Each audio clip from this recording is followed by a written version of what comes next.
So ನಾನು ಚಿಕ್ಕ ವಯಸ್ಸಿಂದ, ಅಂದರೆ ನನಗೆ 10 ವರ್ಷ ವಯಸ್ಸಿದ್ದಾಗಿಂದ ಅವ್ರ ಜೊತೆ ಒಂದು ಒಡನಾಟ ಇತ್ತು. ಸೊ ಅವರು ಕೆಲವು ಇದನ್ನೆಲ್ಲ ನಾನು ಕಿತ್ಕೊಂಡೆ ಅವ್ರನ್ನ. ಸೊ ಹೆಂಗೆ ಅಂದರೆ, ಅವರು ಶೂಟಿಂಗಲ್ಲಿ ಹ್ಯಾಕ್ಟ್ ಮಾಡಬೇಕಾದ್ರೆ ಅವ್ರದ್ದು ಶಾರ್ಟ್ ಇಲ್ಲ ಅಂದರೆ ಅವರು ಒಂದು ಕಡೆ ಕುಂತ್ಕೊಂಡಿದ್ದು ಪೇಪರು ಅಥವಾ ನಾವೆಲ್ಲ ಓದ್ತಿರೋರು, ಜೊತೆಗೆ ಮಲ್ಟಿ ಟಾಸ್ಕಿಂಗ್ ಮಾಡೋರು. ಸುಮ್ಮನೆ ಅಬ್ಸರ್ವೇಷನ್, ಏನು ಮಾಡ್ತಿದ್ದಾರೆ, ಯಾರು ಏನು ಮಾಡ್ತಿದ್ದಾರೆ ಅನ್ನೋದು ಒಂದು ಅಬ್ಸರ್ವೇಷನ್, ಒಂದು ಗ್ಲ್ಯಾನ್ಸ್, ಸುಮ್ಮನೆ ಹಿಂಗೆ ನೋಡೋದು, ಮತ್ತು ಅವರು ಬುಕ್ ಓದೋದು, ಆ ಥರದ್ದೆಲ್ಲ ಮಾಡ್ತಿರ್ಬೇಕಾದ್ರೆ ಏನಾಗೋದು, ಕೆಲವೊಮ್ಮೆ ಅಲ್ಲಿ ಕ್ಯಾಮ್ರಾಮ್ಯಾನ್ ಹೇಳೋರು, ಕಟ್ರು ತಗೊಂಡ್ಬರ್ರಪ್ಪ ಅಂದರೆ. ಕಟ್ರಂದರೆ ಈಗ ಲೈಟ್ ಬರ್ತಾ ಇದೆ, ಇದು ತುಂಬ ಹೆವಿ ಲೈಟ್ ಆಯಿತು ಅಂದರೆ ಅದಕ್ಕೆ ಒಂದು ಸ್ವಲ್ಪ ಕಟ್ಟಿರ್ತಾರೆ, ಹೆವಿ ಲೈಟ್ನ ಅವಾಯ್ಡ್ ಮಾಡಲಿಕ್ಕೋಸ್ಕರ. ಸೊ ಇವರು ಶಂಕರ್ ನಾಗ್ ಅವರು ವಾಯ್ಸ್ ಅದನ್ನು ಕೇಳಿಕೊಂಡು ಇಲ್ಲೇ ಪಕ್ಕದಲ್ಲಿ ಅವ್ರು ಕುಂದಿರೋ ಕಡೆ ಅದು ಕಟ್ಟಿರೋದು ಟಕ್ಕಲ್ಲಿ ಎತ್ಕೊಂಡು ಹೋಗ್ಬಿಟ್ಟಿದ್ದಾನೆ ಕ್ಯಾಮ್ರಾಮ್ಯಾನ್ಗೂ ಅಥವಾ ಲೈಟ್ ಮ್ಯಾನ್ಗೆ ಹೇಳ್ಕೊಡೋರು. ಸೊ ಆ ಥರ ಆ ಮನುಷ್ಯ, ನಾನೊಬ್ಬ ದೊಡ್ಡ ಹೀರೋ, ಆ ಥರದ್ದು ಯಾವುದೋ ಅವ್ರ ಮನಸ್ಸಿನಲ್ಲಿ ಇರ್ತಾ ಇರಲಿಲ್ಲ. ಒಂದ್ಸರಿ ಹೀಗೆ ಆ ಸಿನಿಮಾ ಆದಮೇಲೆ ಇದು ಮೂಗನ ಸೇಡು ಸಿನಿಮಾದಲ್ಲಿ ನಾನು ಆ್ಯಕ್ಟ್ ಮಾಡಿದೆ. ಅಂದರೆ ಶಂಕರ್ ನಾಗ್ ಚಿಕ್ಕ ವಯಸ್ಸಿನಲ್ಲಿರ್ಬೇಕಾದ್ರೆ ನಾನು ಶಂಕರ್ ನಾಗ್ ಚಿಕ್ಕ ವಯಸ್ಸಿನಲ್ಲಿ ನಾನು ಆ್ಯಕ್ಟ್ ಮಾಡಿದೆ. ಒಂದು ದಿವಸ ಇಲ್ಲಿಂದ ನಾವು ಮಾಗಡಿ ಮೈನ್ ರೋಡಲ್ಲಿ ಶಾವಂದುರ್ಗ ಶೂಟಿಂಗ್ ಹೋಗ್ಬೇಕಾಗಿತ್ತು. ನಾನು ಶಂಕರ್ ನಾಗ್ ಇಬ್ಬರೂ ಒಂದೇ ಕಾರ್ನಲ್ಲಿ ಹೋಗ್ತಾ ಇದ್ವಿ. ಆನ್ ದ ವೇ ಒಂದು ಕಡೆ ಸ್ಟಾಪ್ ಮಾಡಿಸಿದ್ದೇನೆ ಗಾಡಿನ. ಇರೋ ಎಷ್ಟು ಮ್ಯಾಗ್ಝಿನ್ಸ್ ಇದೆ, ಎಷ್ಟು ನ್ಯೂಸ್ ಪೇಪರ್ ಇದೆ ಅವತ್ತೊಂದು, ಎಲ್ಲ ಪರ್ಚೇಸ್ ಮಾಡಿದ್ರು. ಯಾಕೆ ಪರ್ಚೇಸ್ ಮಾಡಿದ್ರು ಅಂದರೆ, I was very much interested in politics. ಆ ಟೈಮಲ್ಲಿ ಅವರು ಸ್ವಲ್ಪ ಪಾಲಿಟಿಕ್ಸ್ನೆಲ್ಲ ತುಂಬ ಇಂಟ್ರೆಸ್ಟ್ ಇತ್ತು. ಸೊ ರಾಮಕೃಷ್ಣ ಹೆಗಡೆ ಅವ್ರ ಜೊತೆಲ್ಲ ತುಂಬ ಒಳ್ಳೆ ಒಡನಾಟ ಇತ್ತು. ಹಾಗಾಗಿ ಯಾವ ಪೇಪರ್ನಲ್ಲಿ ಏನು ವಿಷಯ ಇದೆ, ಯಾವ ಪೇಪರ್ನಲ್ಲಿ ಯಾವ ವಿಷಯ ಬಂದಿಲ್ಲ ಅಂದ್ಬಿಟ್ಟು ಎಲ್ಲ ವಿಷಯನೂ ಕಲೆಕ್ಟ್ ಮಾಡುವಂಥ ವ್ಯಕ್ತಿ. ಯಾಕಪ್ಪ ಇವತ್ತು ಅವ್ರು ಶಂಕರ್ ನಾಗ್ ಬಗ್ಗೆ ಹೇಳ್ತಿದ್ದೀನಿ ಅಂದರೆ, ಅವ್ರಿಗೆ ಯಾರು ಇಷ್ಟ ಆಗಲ್ಲ. ಈಸ್ ಅನ್ ಅಜಾತ ಶತ್ರು. ಯಾರು ಅವ್ರಿಗೆ ಹೆಮ್ಮೆಸೇ ಇರಲಿಲ್ಲ. ಅವ್ರಿಗೆ ತುಂಬ ಎಲ್ಲರೂ ಇಷ್ಟಪಡೋರು. ಅವ್ರ ಸ್ಟೈಲ್ನಾಗಲಿ, ಅವ್ರ ಮಾತುಕತೆ ಆಗಲಿ, ಅವ್ರ ನಡೆ ನುಡಿ ಆಗಲಿ ಇಷ್ಟಪಡೋರು. ಸೊ ಹೀಗೆ ಸೀತಾರಾಮು ಸಿನಿಮಾ ನಾನು ಕನ್ನಡದಲ್ಲಿ ಆ್ಯಕ್ಟ್ ಮಾಡಿದೆ. ಸೇಮ್ ಸಿನಿಮಾ ತೆಲುಗಲ್ಲಿ ರೀಮೇಕ್ ಮಾಡಿದ್ರು, ರೀಮೇಕ್ ನಾಟ್ ಡಬ್ಬಿಂಗ್, ರೀಮೇಕ್ ಮಾಡಿದ್ರು. ಆ ಸಿನಿಮಾಗೆ ಶಂಕರ್ ನಾಗ್ನವ್ರನ್ನ ಹೀರೋ ಆಗಿ ಆಯ್ಕೆ ಮಾಡಿದ್ರು. ನನ್ನನ್ನು, ನಾನೇನು ಕ್ಯಾರೆಕ್ಟರ್ ಮಾಡಿದ್ದೆ ಇಲ್ಲಿ ಅದೇ ಕ್ಯಾರೆಕ್ಟರ್ಗೂ ನನಗೂ ಆ್ಯಕ್ಟ್ ಮಾಡೋದು. ಮೋಸ್ಟ್ಲಿ ಯಾರಿಗೂ ಗೊತ್ತಿರಲ್ಲ ಇದು ಶಂಕರ್ ನಾಗ್ ಅವರು ಒಂದು ತೆಲುಗು ಸಿನಿಮಾದಲ್ಲೂ ಆ್ಯಕ್ಟ್ ಮಾಡಿದ್ದಾರೆ ಅಂತ ಮೋಸ್ಟ್ಲಿ ಯಾರಿಗೂ ಗೊತ್ತಿರಲ್ಲ. ಗೊತ್ತಿತ್ತಾರ್ಗನ? ಯಾಕನ ಗೊತ್ತಿತ್ತಾ? ಇಲ್ಲ. ಸೀತೆ ರಾಮುಡೈತೆ ಅಂತ ಒಂದು ಸಿನಿಮಾ, ಸಾರಥಿ ಸ್ಟುಡಿಯೋಸ್ ಅಂತ ಅವರು ಹೈದರಾಬಾದ್ನಲ್ಲಿ ದೊಡ್ಡ ಸ್ಟುಡಿಯೋ ಇದೆ, ಫಿಲ್ಮ್ ಸ್ಟುಡಿಯೋ ಇದೆ. ಅವರು ಈಸ್ ಎ ರೆಗ್ಯುಲರ್ ಪ್ರೊಡ್ಯೂಸರ್. ಅವರು ತುಂಬ ಒಳ್ಳೆ ಫೇಮಸ್ ಪ್ರೊಡಕ್ಷನ್ ಹೌಸ್ ಇಟ್ಕೊಂಡಿದ್ರು. ಸೊ ಅವರು ಕನ್ನಡ ಸಿನಿಮಾ ಸೀತಾರಾಮ ನೋಡಿ ಅದರಲ್ಲಿ ನನ್ನನ್ನು ಮತ್ತು ಶಂಕರ್ ನಾಗ್ನ ಇಬ್ಬರಿಗೂ ತೆಲುಗಲ್ಲಿ ಆ್ಯಕ್ಟ್ ಮಾಡೋಕ್ಕೆ ಅವಕಾಶ ಕೊಟ್ಟರು. ಶಂಕರ್ ನಾಗ್ ಅವ್ರ ಜೊತೆ ಇಲ್ಲಿ ಕನ್ನಡದಲ್ಲಿ ಮಂಜುಳಾ ಅವ್ರು ಆ್ಯಕ್ಟ್ ಮಾಡಿದರು, ಅಲ್ಲಿ ಜೈಸುದ್ ಅವ್ರು ಆ್ಯಕ್ಟ್ ಮಾಡಿದ್ರು. ಸೊ ಹಾಗಾಗಿ ಶಂಕರ್ ನಾಗ್ ಅವ್ರದ್ದು ಒಂದು ಏನು ನಾನು ಒಂದು ಫಾಲೋ ಮಾಡಬೇಕು, ಅವರೆಲ್ಲರೂ ಒಂದು ಒಳ್ಳೆ ಗುಣನ ತಗೋಬೇಕು ಅನ್ನೋ ಉದ್ದೇಶವಾಗಿ ನಾನು ಈ ಮಾತು ಹೇಳಿದೆ. ಯಾಕೆಂದರೆ ಇಲ್ಲಿ ಆಟೋ ರಾಮಣ್ಣ ಇದ್ದಾರಲ್ಲ, ಅವರು ಶಂಕರ್ ನಾಗ್ ಅಭಿಮಾನಿಗಳ ಸಂಘದ ರಾಜ್ಯಾಧ್ಯಕ್ಷರಾಗಿರೋದ್ರಿಂದ ಇವತ್ತು ಶಂಕರ್ ನಾಗ್ ಬಗ್ಗೆ ಒಂದೆರಡು ಮಾತಾಡಬೇಕಾಗಿ ಬಂತು. ಸಂಗೀತ. ಸೊ ಇವತ್ತು ಇಲ್ಲಿ ನೀವೆಲ್ಲ ಕಲಾ ಪ್ರೇಮಿಗಳು, ಸಂಗೀತ ಪ್ರೇಮಿಗಳು ಎಲ್ಲ ಇದ್ದೀರಾ ಇಲ್ಲಿ. ಸಂಗೀತ ಅಂದರೆ ಯಾರಿಗೆ ಇಷ್ಟ ಇಲ್ಲ ಹೇಳಿ? ಸಂಗೀತ ಅಂದರೆ ಇಟ್ಸ್ ಎ ಮೆಡಿಸಿನ್. ಕೆಲವು ಕಾಯಿಲೆಗಳನ್ನ ಔಷಧಿಲಿ ಡಾಕ್ಟರ್ ಕ್ಯೂರ್ ಮಾಡೋಕ್ಕಾಗದೇ ಇರೋವಂಥದ್ದನ್ನ ಈ ಸಂಗೀತ ಕ್ಯೂರ್ ಮಾಡಿಬಿಡುತ್ತೆ. ಹೇಗಪ್ಪ ಅಂದರೆ, it's A mood setter, it's A trend setter. ನಾವೊಂದು ಅಣ್ಣ ಆಗಿರ್ಬೋದು, ತಂಗಿ ಆಗಿರ್ಬೋದು, ಅಕ್ಕ ಆಗಿರ್ಬೋದು, ತಾಯಿ ತಂದೆ ಆಗಿರ್ಬೋದು. ಸೊ ಅವ್ರ ಬಗ್ಗೆ ಒಂದು ಯಾವುದಾದ್ರೂ ಒಂದು ಒಳ್ಳೆ ಸಾಂಗ್ ಕೇಳಿದಾಗ ನಮಗೆ ಆ ಮೂಡ್ ತಗೊಂಡೋಗ್ಬಿಡುತ್ತೆ.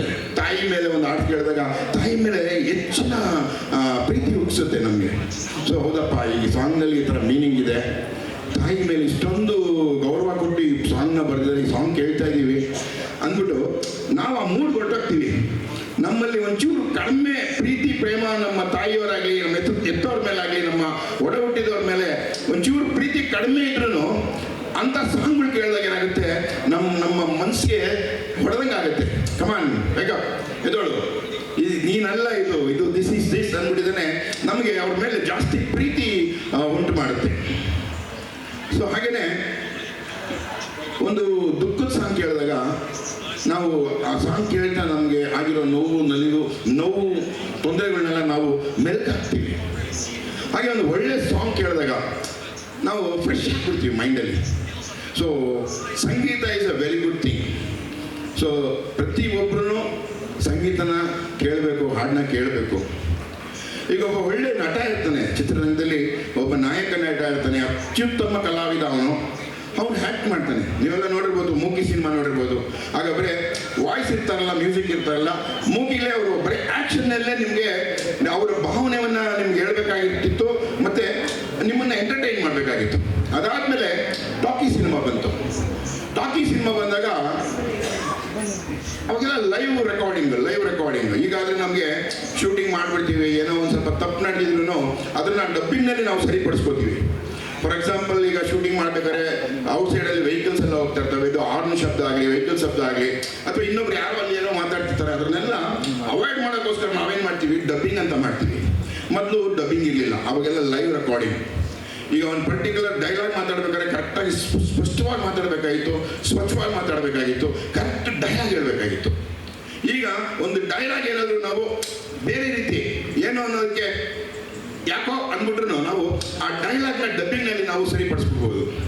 ಹಾಗೆ ಆವತ್ತಿನ ಕಾಲಕ್ಕೆ ಡಬ್ಬಿಂಗ್ ಮಾಡಬೇಕಾದ್ರೆ ಅಥವಾ ಒಂದು ಸಾಂಗ್ ಆಡಬೇಕಾದ್ರೆ ಅವರೇ ಹಾಡೋರು, ಯಾರು ನಟನೆ ಮಾಡೋರು ಅವರೇ ಹಾಡೋರು ಸಾಂಗ್ನ. ಇವತ್ತು ನಮಗೆ ಪ್ಲೇಬ್ಯಾಕ್ ಸಿಂಗರ್ಸ್ ಇರ್ತಾರೆ, ಗ್ರೇಟ್ ಸಿಂಗರ್ಸ್ ಎಲ್ಲ ಇದ್ದಾರೆ, SP ಬಾಲಸುಬ್ರಹ್ಮಣ್ಯದಿಂದ ಹಿಡಿದು ಈಗ ರಾಜೇಶ್ ಕೃಷ್ಣನು, ವಿಜಯ್ ಪ್ರಕಾಶ್ ಅವರೆಲ್ಲ ಇದ್ದಾರೆ, ಅವರೆಲ್ಲ ಹಾಡ್ತಾರೆ. ಅವ್ರು ಹಾಡೋದಕ್ಕೆ ನಾವು ಲಿಪ್ ಮೂಮೆಂಟ್ ಕೊಟ್ಟು ನಾವೇ ಹೇಳೋ ಥರ ಒಂದು ಫೀಲ್ ಕೊಡ್ತೀವಿ. ಹಾಗೆ ಹಂಗಿರಲಿಲ್ಲ, ಯಾರು ಕಲಾವಿದ ಆ್ಯಕ್ಟ್ ಮಾಡ್ತಿದ್ದ ಅವನೇ ಹಾಡಬೇಕಾಗಿ ಬರ್ತಿತ್ತು. ಅದ್ರ ಜೊತೆಗೆ ಮ್ಯೂಸಿಕ್ಕು ಇರ್ತಿತ್ತು ಜೊತೆಗೆ. ಅಂದರೆ ಸಿನಿಮಾದಲ್ಲಿ ಇದು ನಮಗೆ ಕಾಣಿಸ್ತಾ ಇರಲಿಲ್ಲ, ಔಟ್ ಆಫ್ ದಿ ಫ್ರೇಮಲ್ಲಿ ಮ್ಯೂಸಿಕ್ಕೂ ಜೊತೆಗೆ ಸೈಮಲ್ಟೇನಿಯಸ್ ಆಗಿ ಆ ಕಲಾವಿದನ ಜೊತೆ ಬಾರಿಸೋರು. ಆಯ್ತಾ? ಆಮೇಲೆ ಏನಾಯಿತು, ಸಾಂಗ್ ರೆಕಾರ್ಡಿಂಗ್ ಎಲ್ಲ ಶುರುವಾಯಿತು. ಸಾಂಗ್ ರೆಕಾರ್ಡಿಂಗ್ ಶುರುವಾದಾಗ ಏನಾಯಿತು, ನಾವೆಲ್ಲ ಚೆನ್ನೈಗೆ ಹೋಗ್ತಿದ್ವಿ, ಮಡ್ರಾಸ್ಗೆ. ಸಾಂಗ್ ರೆಕಾರ್ಡ್ ಮಾಡಬೇಕಾದ್ರೆ ಏನಂದರೆ ಸ್ಟಾರ್ಟಿಂಗ್ ಟು ಎಂಡ್ ಒಂದೇ ಟೇಕ್ನಲ್ಲಿ ಒಂದು 4 ನಿಮಿಷ ಸಾಂಗ್ ಇರ್ಬೋದು, 5 ನಿಮಿಷ ಸಾಂಗ್ ಇರ್ಬೋದು, ಅದನ್ನು ಒಂದೇ ಟೇಕ್ನಲ್ಲಿ ನಾವು ಮಾಡಬೇಕಾಗಿತ್ತು. ಈಗ ಒಬ್ಬ ಸಿಂಗರ್ ಆದರೆ ಅವನು ಆ particular song ಬಿಗಿನಿಂಗಿಂದ ಎಂಡ್ವರೆಗೂ without non stop ಮಾಡದೆ ಎಲ್ಲವೂ ಆಡಬೇಕಾಗಿತ್ತು. ಜೊತೆಗೆ ಮ್ಯೂಸಿಕ್ನು ಜೊತೆಗೆ ರೆಕಾರ್ಡ್ ಮಾಡಬೇಕಾಗಿತ್ತು. ಯಾವಾಗ ಈ ಟೆಕ್ನಾಲಜಿ ಡೆವಲಪ್ ಆಯಿತು, ಟ್ರ್ಯಾಕ್ ಅಂತ ಬಂತು, ಕಂಪ್ಯೂಟರೈಸ್ಡ್ ಆಗ್ತು. ಆಗ ನಾವು ಒಂದೊಂದು ವರ್ಡನ್ನು ನಾವು ರೆಕಾರ್ಡ್ ಮಾಡ್ಬೋದು. ಈಗ ಫಾರ್ ಎಕ್ಸಾಂಪಲ್ ಒಂದು ಸಾಂಗ್ನಲ್ಲಿ ಒಂದು ಲಿರಿಕ್, ಒಂದು 4 ಮಿನಿಟ್ಸ್ ಲಿರಿಕ್ ಇದ್ದರೆ ಅದನ್ನು ನಾವು 100 ಭಾಗ ಮಾಡ್ಬೋದು ಅಥವಾ 1000 ಭಾಗ ಮಾಡಿದ್ದೇನೆ ಒಂದೊಂದು ಪದನೇ ನಾವು ರೆಕಾರ್ಡ್ ಮಾಡಿ ಇವತ್ತು ಒಂದು ಸಾಂಗ್ನ ತಯಾರಿ ಮಾಡ್ಬೋದು. ಸೊ ಹಾಗಾಗಿ ಇವತ್ತು ಮ್ಯೂಸಿಕ್ ಅನ್ನೋದು ಹೆಂಗಾಗಿದೆ ಅಂದರೆ ಕಲಿಯೋರಿಗೆ ತುಂಬ ಈಸಿ ಆಗಿದೆ. ಕೆರೋಕಿ ಮ್ಯೂಸಿಕ್ ಇದೆ. ಸೊ ಈ ಒಂದು ಮೊಬೈಲಲ್ಲಿ ಇಡೀ ಜಗತ್ತೇ ನಿಮಗೆ ಮೊಬೈಲಲ್ಲಿ ಇರುತ್ತೆ. ಸೊ ಇಲ್ಲಿ ನೀವು ಯಾವ ಸಾಂಗು ಬೇಕು ಅಂತ ಅಪ್ಲೈ ಮಾಡಿದಾಗ ಏನಾಗುತ್ತೆ, ನಿಮ್ಗೆ ಆ ಸಾಂಗ್ ಬರೀ ಟ್ರ್ಯಾಕೇ ಸಪ್ರೇಟ್ ಆಗಿ ಬರುತ್ತೆ, ಲಿರಿಕ್ ಇಲ್ಲದೆ ಟ್ರ್ಯಾಕೇ ಸಪ್ರೇಟ್ ಆಗಿ ಬರುತ್ತೆ. ಆಮೇಲೆ ನಿಮಗೆ ಜೊತೆಗೆ ಆ ಲಿರಿಕ್ನ ಪ್ರಿಂಟಾಗಿ ಬರ್ತಾ ಇರುತ್ತೆ. ಅದನ್ನು ನೋಡ್ಕೊಂಡು ನೀವು ಸಂಗೀತನ ಕಲಿಬೋದು, ಸಂಗೀತ ಒಂದು ಒಳ್ಳೆಯ ಗೀತೆನ ಆಡ್ಬೋದು. So music is an addiction, ಅದೊಂಥರ ಡ್ರಗ್ ಇದ್ದಂಗೆ. ಸರ್ ಯಾರು ಏನು ಹೇಳಿದ್ರಿ? Okay, no problem. So music is a addiction. ಒಂದು ಸರಿ ನೀವೇನಾದರೂ ಕೆರಕಿ ಸಾಂಗ್ ಆಡೋಕ್ಕೆ ಶುರು ಮಾಡಿಬಿಟ್ರೆ 1 ಸರಿ 2 ಸರಿ 3 ಸರಿ ಆದಮೇಲೆ ಅದು ನಿಮ್ಮನ್ನು ಬಿಡಲ್ಲ. ಅದು ಆಡೋಣ, ಹೊಸ ಹಾಡೋಣ, ಆ ಥರದ ರಾಗ ಆಡೋಣ, ಈ ರಾಗ ಆಡೋಣ ಅಂತ ತುಂಬ ಒಳ್ಳೆ ಇಂಟ್ರೆಸ್ಟಿಂಗ್ ಇದು ಆ್ಯಕ್ಚುಲಿ ಹೇಳಬೇಕು ಅಂದರೆ. ಸೊ ಇವತ್ತು ಸಂಗೀತ ನೀವು ನಿಮ್ಮ ಮನೋರಂಜನೆಗೋಸ್ಕರ, ನಿಮ್ಮ ಸೆಲ್ಫ್ ಸ್ಯಾಟಿಸ್ಫ್ಯಾಕ್ಷನ್ಗೋಸ್ಕರ ಬೇರೆ ಯಾರಿಗೂ ಅಲ್ದಿದ್ರು ನೀವೊಂದು ಸುಮ್ಮನೆ ಮನೇಲಿ ಕುತ್ಕೊಂಡು ಮೊಬೈಲ್ ಇಟ್ಕೊಂಡು ಒಂದು ಹಾಡು ಹೇಳ್ತಿದ್ರೆ ನಿಮಗೆ ಒಂದು ಇನ್ಸ್ಪಿರೇಷನ್ ಸಿಗುತ್ತೆ, ನಿಮಗೆ ಒಂದು ಸ್ಫೂರ್ತಿ ಸಿಗುತ್ತೆ. ನಿಮಗೆ ನಾನು ಬಿಡಪ್ಪ ಈ ಸಾಂಗ್ನ SP ಬಾಲಸುಬ್ರಹ್ಮಣ್ಯ ಮಾಡಿರೋದ್ರನ್ನ ನಾನು ಹಾಡಿದೆ, ಇನ್ನೂ ಬೆಟ್ರಾಗಿ ಹೋಗೋಣ ಅಂತ ಹಾಡ್ತಾ ರಾಗ ಹೇಳ್ತಾ ರೋಗ ಅಂತಾರಲ್ಲ, ಹಾಗೆ ಪ್ರಾಕ್ಟೀಸ್ ಮಾಡ್ತಾ ಇದ್ರೆ ಎಲ್ಲನೂ ಈಸಿ ಆಗುತ್ತೆ, ಒಳ್ಳೇದಾಗುತ್ತೆ. ಸೊ ಈ ರೀತಿ ಟೆಕ್ನಾಲಜಿ ಇರೋದ್ರಿಂದ ಇವತ್ತು ಏನು ಬೇಕಾದರೂ ಮಾನವ ಸಾಧಿಸ್ತಾನೆ ಅಂತ ಇದೆ. ಯಾಕೆಂದರೆ ಎಲ್ಲನೂ ಮಾನವನೇ ಮಾಡಿರೋದಲ್ವಾ. ಸೊ ಹಾಗೆ ಯಾವುದೇ ಆದ್ರೂ ನಾವು ಒಂದು ಒಳ್ಳೆ ರೀತಿಯಲ್ಲಿ ಎಲ್ಲರನ್ನು ಉಪಯೋಗಿಸ್ಕೋಬೇಕು ಅಂತ ನನ್ನ ಒಂದು ಭಾವನೆ.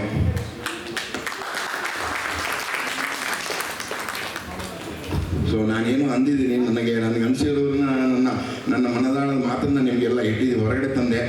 ಏನಾದರೂ ತಪ್ಪಿದರೆ ದಯವಿಟ್ಟು ಕ್ಷಮಿಸಬೇಕು. ಸೊ ಈ ಕಾರ್ಯಕ್ರಮನ ಇವರು 10 ವರ್ಷದಿಂದ ನಡೆಸ್ತಾ ಇದ್ದಾರೆ. ಸೊ ಇನ್ನೂ 100 ವರ್ಷ ನಡೆಸಲಿ ಅಂತ ನಾನು ಹಾರೈಸ್ತೀನಿ. ಇದೇ ರೀತಿ ಹೊಸ ಹೊಸ ಪ್ರತಿಭೆಗೆ, ಹೊಸ ಹೊಸ ಗಾಯಕರಿಗೆ ಅವ್ರು ಅವಕಾಶ ಕೊಟ್ಟು, ಅವ್ರಿಗೆ ಹಾಡೋಕ್ಕೆ ಅವಕಾಶ ಕೊಟ್ಟು ಅವ್ರನ್ನ ಎಂಕರೇಜ್ ಮಾಡಲಿ ಅಂತ ನಾನು ಅವ್ರಿಗೆ ಹಾರೈಸ್ತೀನಿ. ದೇವರು ನಿಮ್ಗೆ ಒಳ್ಳೇದು ಮಾಡಲಿ. ರಮಣ್ಣ ಅವರೇ, ವೈಷ್ಣವಿ ಮೇಡಮ್ ಚೇತನ, ವೆರಿ ಗುಡ್, ವೆರಿ ಗುಡ್. ಅದೇನೆ ಅದು ಹಂಗೆ ಹೇಳ್ತಿದ್ದೀನಲ್ಲ, ಸ್ಟಾರ್ಟಿಂಗು ಒಂದು ಏನಂದರೆ ಸ್ಟಾರ್ಟಿಂಗ್ ಟ್ರಬಲ್ ಇರುತ್ತೆ ಎಲ್ಲದರಲ್ಲೂ ಅಷ್ಟೇ. ಒಂದ್ಸರಿ ನೀವು ಸ್ಟಾರ್ಟ್ ಮಾಡಿಬಿಟ್ಟು ಅಂದರೆ ಹೈವೇನಲ್ಲಿ ಗೇರೇ ಚೇಂಜ್ ಮಾಡೋಂಗಿಲ್ಲ, ಟಾಪ್ ಗೇರಲ್ಲಿ ಹೋಗ್ತಾನೆ ಇರೋದಷ್ಟೇ, ಹಾಗಾಗುತ್ತೆ. ಮೇಡಮ್ ತಾವೂ ಅಷ್ಟೇ ಒಂದು ಈ ಥರದ್ದೆಲ್ಲ ಕಾರ್ಯಕ್ರಮ ಮಾಡಿ ನೀವು ಎಂಕರೇಜ್ ಮಾಡ್ತಾ ಇದ್ದೀರಾ ಸಿಂಗರ್ಸ್ಗಳಿಗೆ. ದೇವರು ಒಳ್ಳೇದು ಮಾಡಲಿ ನಿಮಗೆ, ಸತಮೇಶ್ವರದ ಇಲ್ಲ. Very good. ವಿಶ್ವನಾಥ್ ಅವರೇ, ಈ ಥರದ ಕಾರ್ಯಕ್ರಮ ವೆರಿ ಗುಡ್. ನಾನು ಲಾಸ್ಟ್ ಟೈಮು ಇದೇ ಇದರಲ್ಲಿ ಬಂದಿದ್ದೆ, ನಿಮ್ಮನ್ನು ನೋಡಿದೆ. ನಮ್ಮ ರಾಜನ್ ನಾಗೇಂದ್ರ ಅವ್ರ ಮಿಸ್ಸಸ್ಸು ಒಂದು ಕಾರ್ಯಕ್ರಮ ಮಾಡಿದ್ರು ಇಲ್ಲಿ. ಮಾಡಿದಾಗ ನಾನು ಬಂದಿದ್ದೆ ಅವತ್ತು, ನೀವು ನೋಡ್ದಂಗಿತ್ತು. ನೋಡಿದ್ದೀನಿ, ನಾನು ನೋಡಿದ್ದೀನಿ ನಾನು. Very good, very good. So ಎಲ್ರಿಗೂ ಒಳ್ಳೆಯದಾಗಲಿ. ನಾನು ನಿಮಗೂ ಹೇಳೋದಿಷ್ಟೇ, ನಿಮಗೆ ಯಾವುದು ಒಳ್ಳೇದು ಅನಿಸುತ್ತೆ, ನಿಮ್ಗೆ ಯಾವುದ್ರ ಮೇಲೆ ಆಸಕ್ತಿ ಇದೆ ಅದನ್ನು ಕಂಟಿನ್ಯೂ ಮಾಡಿ. ಯಾರಿಗೂ ಹೆದರ್ಕೋಬೇಡಿ, ಯಾರಿಗೂ ಹೊಂಜಬೇಡಿ, ನಾಚಿಕೆನೂ ಪಡಬೇಡಿ. ಬನ್ನಿ, ಓಪನ್ ಆಟಾಗಿ ಬನ್ನಿ, ಧೈರ್ಯವಾಗಿ ಬನ್ನಿ, ಏನು ಬೇಕಾದ್ರೂ ಮಾಡಿ. ಸೊ ನೋಡಿ, ಇವತ್ತು ನಾನು 1978ರಿಂದ ಇವತ್ತವರೆಗೂ ನಾನು ಕಲಾವಿದನಾಗಿದ್ದೀನಿ. ಆಗ ಬಾಲನಟ, ನಂತರ ನಾಯಕ ನಟ, ಈಗ ಪೋಷಕ ಕಲಾವಿದ. ಇದುವರೆಗೂ ನಾನು 280 ಸಿನಿಮಾ ಆ್ಯಕ್ಟ್ ಮಾಡಿದ್ದೀನಿ, ಕನ್ನಡ, ತೆಲುಗು, ತಮಿಳು 3 ಭಾಷೆಗಳು. ನಾನು ಕೊನೆಯ ಉಸಿರಿನವರೆಗೂ ಸಿನಿಮಾದಲ್ಲಿರಬೇಕು, ಸಿನಿಮಾದಲ್ಲಿ ಆ್ಯಕ್ಟ್ ಮಾಡಬೇಕು ಅನ್ನೋ ಒಂದು ಆಸೆ ಇದೆ. ಆ ಭಗವಂತ ಆಸೆ ನಡೆಸ್ಕೊಡ್ತಾನೆ. ಹಾಗೆ ನಿಮ್ಮೆಲ್ಲರ ಸಹಾಯ, ಸಹಕಾರ, ಪ್ರೋತ್ಸಾಹ ಮತ್ತು ಆಶೀರ್ವಾದದಿಂದ ಅದೆಲ್ಲ ಆಗುತ್ತೆ ಅಂತ ನಾನು ತಿಳ್ಕೊಂಡಿದ್ದೀನಿ. Thank you.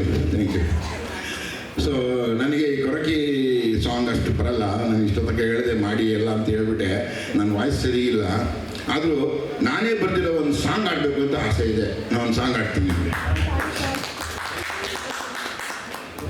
ನಾನೇ ಬರೆದಿರೋದು, ವಿತೌಟ್ ಮ್ಯೂಸಿಕ್, ನಾನೇ ಟ್ಯೂನ್ ಮಾಡಿರೋದು. ಅದು ಮುಂದಕ್ಕೆ ಒಂದು ದಿವಸ ಅದು ಆಲ್ಬಮ್ ಆಗುತ್ತೆ, ಅಥವಾ ಒಂದು ಯಾವುದನ್ನ ಒಂದು ಸಿನಿಮಾ. ಗೋಪಿ ಕಲ್ಯಾಣ ಸಿನಿಮಾ ನಾನು ಹೀರೋ ಆಗಿ ಮಾಡಿದೆ. ಆ ಸಿನಿಮಾ ನಾನೇ ಕತೆ ಬರೆದಿದ್ದು. ಕತೆ ಬರೆದು ನಾನೇ ನಾಯಕನಾಗಿ ಆ ಸಿನಿಮಾದಲ್ಲಿ ಆ್ಯಕ್ಟ್ ಮಾಡಿದೆ. ಸುಮಾರು ಒಂದು 20 ಸಿನಿಮಾದಲ್ಲಿ ನಾಯಕನಾಗಿ ನಡೆಸಿದ್ದೀನಿ. ಒಂದು 35 ಸಿನಿಮಾ ಬಾಲ್ನಟನಾಗಿ ನಡೆಸಿದ್ದೀನಿ. ಇನ್ನು ಮಿಕ್ಕಿದ್ದು ಇನ್ಸ್ಪೆಕ್ಟ್ರು, ಲಾಯರು, ಡಾಕ್ಟ್ರು, ಆ ಥರ ಕ್ಯಾರೆಕ್ಟರ್ಸ್ಗಳೆಲ್ಲ ಮಾಡಿಕೊಂಡು ಮೇಜರಾಗಿ ಖಳನಾಯಕನ ಪಾತ್ರಗಳು ತುಂಬ ಮಾಡಿದ್ದೀನಿ. ಸೊ ಎಲ್ಲ ಇದುವರೆಗೂ ಒಂದು 280 ಸಿನಿಮಾ ಆ್ಯಕ್ಟ್ ಮಾಡಿದ್ದೀನಿ. ಸೊ ಈಗ ನಾನೇ ಬರೆದಿರೋ ಒಂದು ಸಾಂಗ್ ಆಡ್ತೀನಿ, ಅದು ವಿತೌಟ್ ಮ್ಯೂಸಿಕ್. ಅದು ಯಾವ ರೀತಿ ನಿಮ್ಗೆ ಇಷ್ಟ ಆಗುತ್ತೆ ಗೊತ್ತಿಲ್ಲ. ಆಮೇಲೆ ನನಗೆ ದಯವಿಟ್ಟು ನೀವು ಹೇಳಬೇಕು whether it is good or wrong or bad ಅಂತ. ಓಕೆ?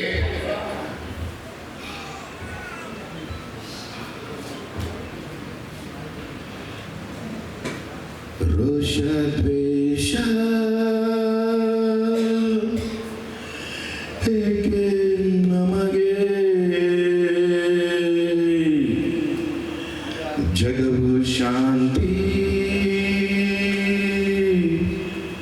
ಬಯಸುವಾಗ.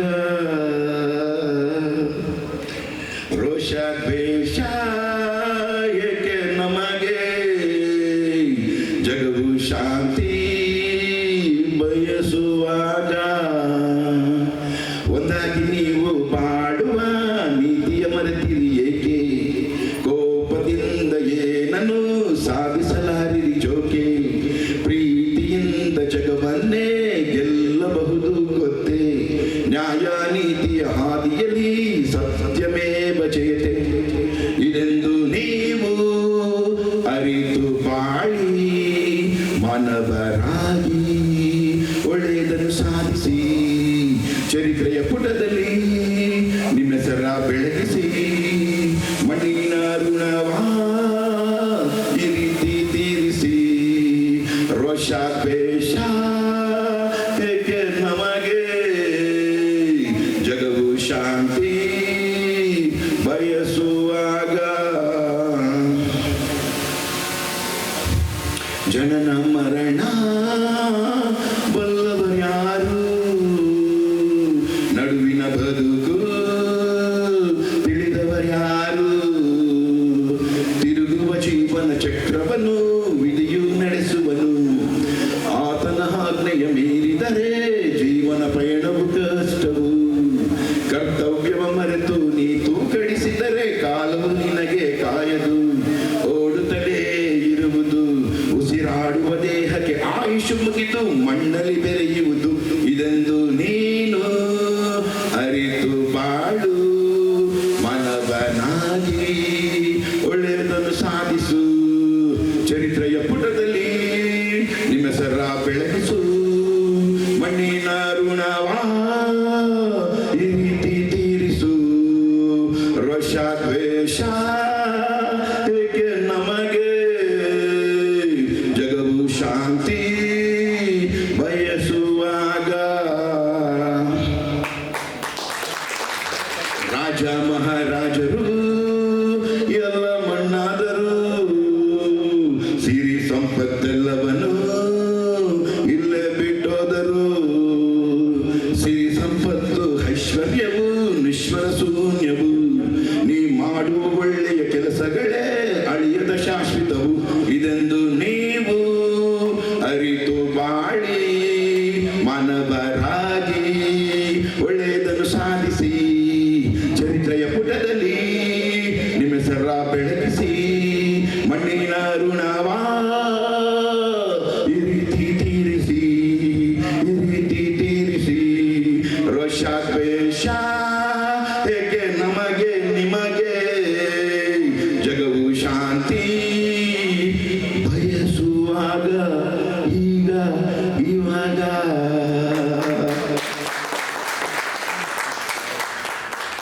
ವಾಯ್ಸ್ ಚೆನ್ನಾಗಿರ್ಲಿಲ್ಲ, ಬೇಜಾರು ಮಾಡ್ಕೊಂಡ್ಬಿಡಿ, ಎಲ್ಲ ಅಡ್ಜಸ್ಟ್ ಮಾಡ್ಕೋಬೇಕು. ಲಿರಿಕ್ಸ್ ಹೇಗಿತ್ತು? Lyrics thank you.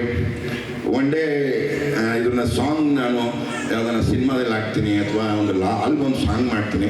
ನಿಮ್ಮೆಲ್ಲರ ಆಶೀರ್ವಾದ, ನಿಮ್ಮೆಲ್ಲರ ಬೆಂಬಲ ಪ್ರೀತಿ ಯಾವಾಗಲೂ ನನ್ನ ಮೇಲೆ ಇರಲಿ. ನಾನೊಬ್ಬ ಸಣ್ಣ ಕಲಾವಿದ, ನಿಮ್ಮ ಪ್ರೋತ್ಸಾಹ ಇದ್ದರೆ ದೊಡ್ಡ ಕಲಾವಿದ ಆಗ್ತೀನಿ ಅಂತ ಒಂದೆರಡು ಮಾತು ಮುಗಿಸ್ತಾ, ಈ ಸ್ಟಾರ್ ಸರಿಗಮ ಕಾರ್ಯಕ್ರಮನ ಏನು ಆಯೋಜಿಸ್ತಾ ಇದ್ದಾರೆ ಅವ್ರು ಒಳ್ಳೆಯದಾಗಲಿ.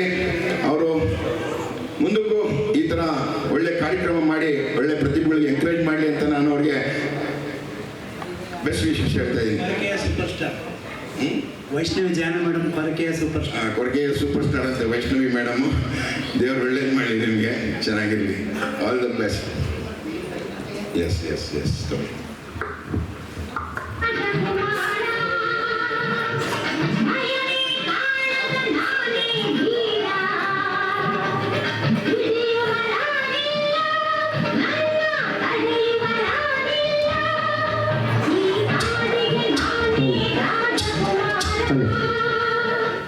ಈ ಸಾಂಗ್ ನಾನು ಮಾಡಿರೋದು, ತುಂಬ ಚೆನ್ನಾದ ಪಿಕ್ಚರ್ದು. ಯಾರು ಹಾಕಿದ್ದು sir? Thank you sir. Very good. Thank you sir. Thank you very much. Yes thank you very much. ಈ ಕಾರ್ಯಕ್ರಮಕ್ಕೆ ನಮ್ಮ ಕರೆಗೆ ಹೋಗ್ಬಿಟ್ಟು ಈ ದಿನ ಬಂದು ನೋಡಿ, ಹಿರಿಯ ಕಲಾವಿದರು, ಕನ್ನಡದಲ್ಲಿ ಸಾಕಷ್ಟು ಸಿನಿಮಾಗಳು ಮಾಡಿ ತೆಲುಗಿನಲ್ಲಿ ಕೂಡ ಹೆಸರು ಮಾಡಿದ್ದಾರೆ. ಸುರೇಶ್ ಕುಮಾರ್ ಅವರು ಬಹಳಷ್ಟು ಶಂಕರ್ ನಾಗ್ ಅವರ ಪರಿಚಯವನ್ನು ಮತ್ತೊಮ್ಮೆ ಮಾಡಿ ನಮಗೆ ಶಂಕರ್ ನಾಗ್ ಅವರ ನೆನಪು ಮಾಡಿದ್ದಾರೆ. ಧನ್ಯವಾದಗಳು ಸರ್, ತುಂಬ ಅಭಿನಂದನೆಗಳು ನಿಮಗೆ ನಮ್ಮ ಕಾರ್ಯಕ್ರಮಕ್ಕೆ ಬಂದಿದ್ದಕ್ಕೆ. ಸರ್, ಈ ದಿನ ನಮ್ಮ ಕಾರ್ಯಕ್ರಮದಲ್ಲಿ ಗಾಯಕಿಯರಾದಂಥ ಕೆಲವರಿಗೆ ನಿಮ್ಮ ವತಿಯಿಂದ ಸನ್ಮಾನಿಸಬೇಕು ಅಂತೇಳಿ ನಮ್ಮ ಅಭಿಪ್ರಾಯ. ಮೋನಿಶಾ ಇವರು ಅತ್ಯುತ್ತಮವಾದ ಗಾಯಕಿ, ಹವ್ಯಾಸಿ ಗಾಯಕಿ. ಈ ದಿನ ಸ್ಟಾರ್ ಸರಿಗಮ ತಂಡದ 10ನೇ ವರ್ಷದ ವಾರ್ಷಿಕೋತ್ಸವ ಈ ಸಮಾರಂಭದಲ್ಲಿ ಬಂದು ತಮ್ಮ ಮಧುರವಾದ ಕಂಠಸಿರಿಯಲ್ಲಿ ಹಾಡಿ ನಮ್ಮೆಲ್ಲರನ್ನ ರಂಜಿಸಲಾಗಿ ಈ ಒಂದು ಕಿರುಕಾಣಿಕೆಯನ್ನು ಕೊಟ್ಟು ಗೌರವಿಸ್ತಾ ಇದ್ದೇವೆ. ಹಾಗೆ ಬನ್ನಿ ಮೇಡಮ್, ಶಿಲ್ಪ ಅವರು ಹೆಸರಾಂತ ಗಾಯಕಿ, ಹವ್ಯಾಸಿ ಗಾಯಕಿ, ಸಾಕಷ್ಟು ಗೀತೆಗಳನ್ನು ಹಾಡಿ ಹೆಸರು ಮಾಡಿರುವಂಥವರು. ಅವರು ಕೂಡ ನಮ್ಮ ಮುಖ್ಯ ಅತಿಥಿಗಳಾದಂಥ ಸುರೇಶ್ ಕುಮಾರ್ ಅವರ ಅಮೃತ ಹಸ್ತದಿಂದ ಒಂದು ಕಿರುಕಾಣಿಕೆಯನ್ನು ಕೊಟ್ಟು ಗೌರವಿಸ್ತಾ ಇದ್ದೇವೆ. ಹಾಗೆ ಡ್ಯಾನ್ಸಿಂಗ್ ಸ್ಟಾರ್ ಹಾಗೂ ಸೂಪರ್ ಸಿಂಗಿಂಗ್ ಸ್ಟಾರ್ ಅಂತೇಳಿ ಹೆಸರಾದಂಥವರು ನಮ್ಮ ಆನಂದ್ರವರು. ಅವರು ಕೂಡ ಸುರೇಶ್ ಕುಮಾರ್ ಅವರಿಂದ ಅವರ ಅಮೃತ ಹಸ್ತದಿಂದ ಒಂದು ನೆನಪಿನ ಕಾಣಿಕೆಯನ್ನು ಕೊಟ್ಟು ಗೌರವ ಸನ್ಮಾನ.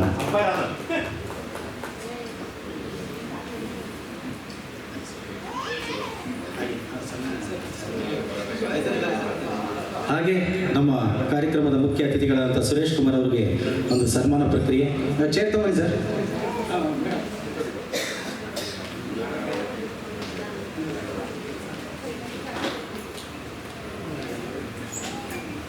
ಸುರೇಶ್ ಕುಮಾರ್ ಸರ್ ಅವರು ಅಭಿನಯಿಸಿರುವ ಎಲ್ಲ ಚಿತ್ರಗಳ ಪರಿಚಯವನ್ನು ಮಾಡಿದ್ರು. ಹಾಗೆ ಅವರ ಹಾಗೂ ಶಂಕರ್ ನಾಗ್ ಅವರ ಒಡನಾಟ ಕೇಳಿ ತುಂಬ ಖುಷಿ ಆಯಿತು. ನೀವು ಅದೃಷ್ಟವಂತರೇ ಸರ್, ನಿಜವಾಗಿಯೂ ಅದೃಷ್ಟವಂತರು. ಅವ್ರ ಕೈ ಮುಟ್ಟಿದ್ದೀರಲ್ಲ, ನೀವು ಅವ್ರ ಜೊತೆ ಓಡಾಡಿದ್ದೀರಲ್ಲ, ಹಾಂ ನೀವು ಮುಟ್ಟಿದ್ದೀರ ಸರ್? ಗ್ರೇಟ್ ಸರ್, ನಿಜವಾಗಿಯೂ ಗ್ರೇಟ್ ಸರ್. ನೀವು ಬನ್ನಿ ಸರ್. ಇವತ್ತು ಈ ನಮ್ಮ ಕಾರ್ಯಕ್ರಮಕ್ಕೆ ನಮ್ಮ ಕರೆಗೆ ಹೋಗ್ಬಿಟ್ಟು ಬಂದಿರೋದು ನಾವು ಕೂಡ ಧನ್ಯರಂತೆ ಭಾವಿಸುತ್ತಾ ಅವರಿಗೆ ಒಂದು ಸನ್ಮಾನ ಪ್ರಕ್ರಿಯೆಯನ್ನು ನಿರ್ವಹಿಸ್ತಾ ಇದ್ದೇವೆ.